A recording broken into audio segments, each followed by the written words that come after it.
What's up world? Uko here at Better Therapy Now, and I want to talk about how to deal with conflict as a teenager.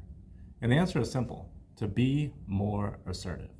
It's that time of year where teenagers are going back to school, they're going to high school for the first time, they're going to maybe college for the first time, and more assertive people attract the right people into their life and also deal with conflict much better. So the first thing, when responding to conflict, it's important to understand that our responses to conflict exist on a spectrum. On one side of the spectrum is aggressive behavior. So this is a person that just explodes and cusses at everybody. You don't want to be this person.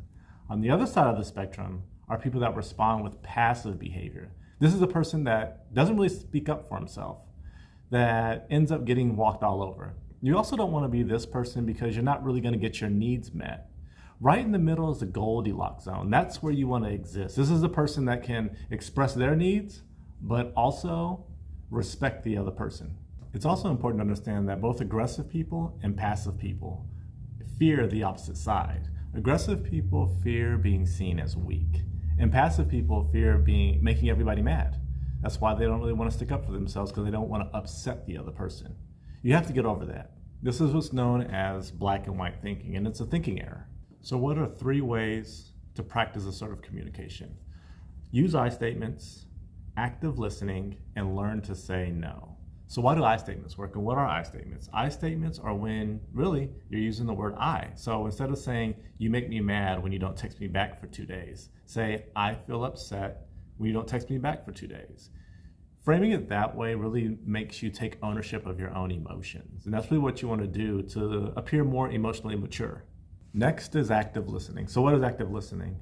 Active listening is showing the other person that you are listening. It's saying things like, like nodding your head, maintaining consistent eye contact, really focusing on what the other person is saying. How can you practice this?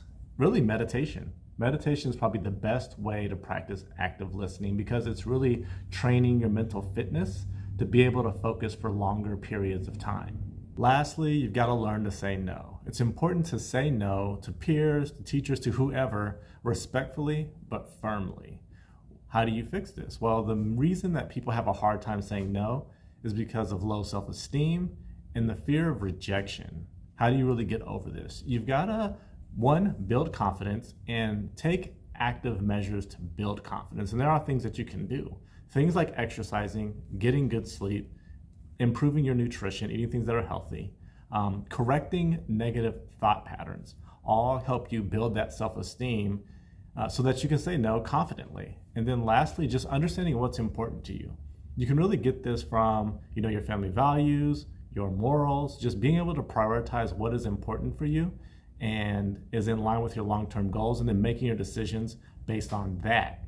So those are 3 things you can do to actively practice assertive communication. You can practice saying no, you can actively listen, and you can use I statements. And you can practice these with anybody, with your friends, with your parents, a mentor, with your therapist, anybody that can actually give you feedback. So that's all from Better Therapy Now. I really hope you learned something, and I'll see you next time.